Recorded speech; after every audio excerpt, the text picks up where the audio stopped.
नमस्ते, मैं दिव्य लोक कथा से बोल रही हूँ। आज हम जानेंगे एक अद्भुत और रहस्यमयी सत्य।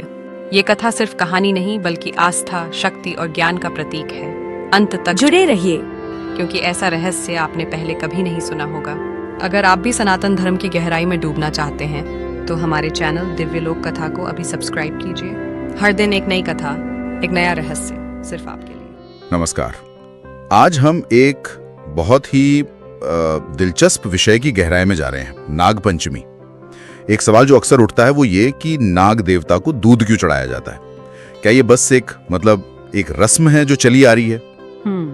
हमारे पास जो सामग्री है, नाग पंचमी, रहस्य, ऊर्जा और संतुलन से कुछ अंश, वो तो यही इशारा करती है कि ये सिर्फ परंपरा नहीं है, बल्कि इसमें ब्रह्मांड की ऊर्जा, धरती का संतुलन और देवताओं का आशीर्वाद, ये सब पहलू जुड़े हैं।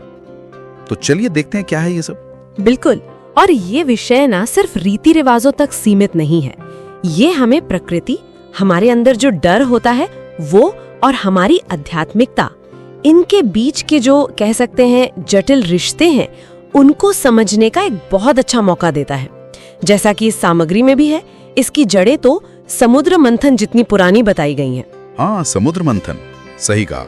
वो महान घटना जहां अमृत निकला, विष भी निकला, और हाँ, शक्तिशाली नाग भी निकले, जैसे शेषनाग, वो भगवान विष्णु के आसन बने, और वासुकी, जिन्होंने मंथन में वो रस्सी का काम किया था, है ना? हाँ, वासुकी नाग। यहाँ एक ध्यान देने वाली बात है, सामग्री कहती है कि उन्हें सिर्फ शक्तिशाली या खतरनाक नहीं बल्कि पूजनीय माना गया।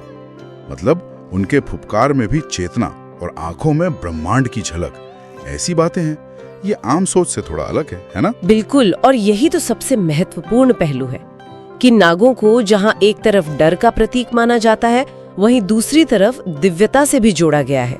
जैसे शिवजी के गले में वासुकी लिपटे हैं। स्रोत समझाता है कि ये सिर्फ कोई गहना या आभूषण नहीं है। शिव जो महाकाल हैं, समय, मृत्यु के देवता, उन्होंने उस तत्व को अपने ऊपर धारण किया है जिससे आमतौर पर दुनिया डरती है। ये एक गहरा संकेत है कि भरी डर पर विजय पाकर ही आप ज्ञान और संतुलन की ओर बढ़ सकते हैं। स्रोत इसे एक तरह से भय की जो ऊर्जा है उसे सकारात्मक दिशा देने की प्रक्रिया के तौर पर देखता है। अच्छा। तो ये भय को मतलब स्वीकारने और उसे बदलने की बात है। दिलचस्प। और फिर वो श्री कृष्ण वाला प्रसंग आता है, कालिया नाग के ऊपर नृत्य। हाँ, कालिया दमन। वही कालिया नाग जिसने यमुना को जहरीला कर दिया था। सामग्री कहती है कि ये सिर्फ शक्ति का प्रदर्शन नहीं था। बिल्कुल नहीं था। ये एक बहुत साफ संदेश था कि धर्म जो है वो हमेशा अधर्म पर विजय पाता है और प्रकृति का जो संतुलन है उसे फिर से स्थापित करता है। कालिया ने यमुना को विषैला करके वो संतुलन बिगाड़ दिया था, है ना? हाँ। तो श्री कृष्ण का हस्तक्षेप उस संतुलन को वापस लाने का प्रतीक था। ये घटना जो है नागपंचमी के आध्यात्मिक रहस्य को और भी गहरा कर देती है। उसे सिर्फ सांप की पूजा तक नहीं रखती बल्कि ब्रह्मांड की व्यवस्था से जोड़ती है। और ये संतुलन वाला विचार कितना प्रासंगिक लगता है। नागपंचमी का त्योहार आता भी तो वर्षा ऋतु में है, जब बारिश के कारण सांप अक्सर अपने बिलों से बाहर आ जाते हैं। सही बात है। और भारतीय संस्कृति में, जैसा हमने पढ़ा भी, प्रकृति के हर जीव के लिए एक सम्मान का भाव है। तो क्या ये दूध चढ़ाना सिर्फ आध्यात्मिक श्रद्धा है या इसका कोई गहरा पारिस्थितिक संकेत भी हो सकता है? स्रोत इसे दोनों तरह से देखता है, मुझे लगता है। आध्यात्मिक तौर पर तो ये श्रद्धा और हाँ, थोड़ा डर मिला हुआ सम्मान उसका प्रतीक है। लेकिन अगर गहरे स्तर पर देखें तो ये प्रकृति के साथ सह अस्तित्व का दर्शन भी दिखाता है।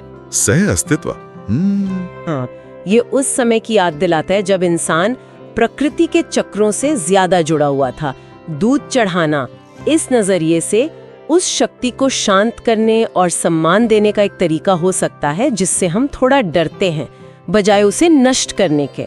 ये एक तरह से भय को भक्ति में बदलने का व्यवहारिक रूप है। भय को भक्ति में बदलना। और सामग्री में स्कंद पुराण और शिव पुराण का भी जिक्र है ना? हाँ, है। स्कंद पुराण कहता है कि इस दिन नागों की पूजा करने से पूरे कुल को सर्प दोष से मुक्ति मिलती है। सर्प दोष मतलब वो ज्योतिष वाला। हाँ, वही, जिसे ज्योतिष में सर्पों से जुड़ा एक संभावित कष्ट या बाधा माना जाता है। और शिव पुराण के अनुसार जो भक्त इस दिन व्रत रख कर नाग देवता की मूर्ति को दूध, चंदन, फूल वगैरह श्रद्धा से चढ़ाता है, उसके जाने अनजाने में किए पाप नष्ट हो जाते हैं। तो ये पौराणिक संदर्भ हमें दिखाते हैं कि ये विश्वास कितना पुराना और गहरा है। बिल्कुल। लेकिन आज के संदर्भ में भी जैसा स्रोत हमें याद दिलाता है, ये त्योहार हमें प्रकृति के हर तत्व में दिव्यता देखने और उसके साथ अपना रिश्ता फिर से जोड़ने का एक तरह से आवाहन करता है। ये सिर्फ कोई पुरानी बात नहीं है। तो कुल मिलाकर बात यह है कि नागपंचमी सिर्फ दूध चढ़ाने की एक रस्म भर नहीं है, ये अपने अंदर के डर को समझने, प्रकृति की शक्तियों का आदर करने और धर्म के जो गहरे मायने हैं उन्हें अपनाने का एक अवसर है। स्रोत ने इसे बहुत खूबसूरती से कहा है, ये भय को भक्ति में और अज्ञान को ज्ञान में बदलने का अनुभव है। कोई जड़ परंपरा नहीं बल्कि एक जीवित विज्ञान जैसा लगता है। और हाँ, अंत में ये विचार वाकई सोचने पे मजबूर करता है कि क्या प्रकृति के उन्हीं तत्वों में जिनसे हम अक्सर आप कह सकती हैं कतराते हैं या डरते हैं, क्या उनमें दिव्यता के सूत्र और जीवन के गहरे सबक छिपे हो सकते हैं? सबक जो हमें शायद संतुलन, समझ और हाँ आत्मज्ञान की ओर ले जा सकते हैं। ये सवाल अपने आप में आगे सोचने के लिए एक दिलचस्प दिशा देता है।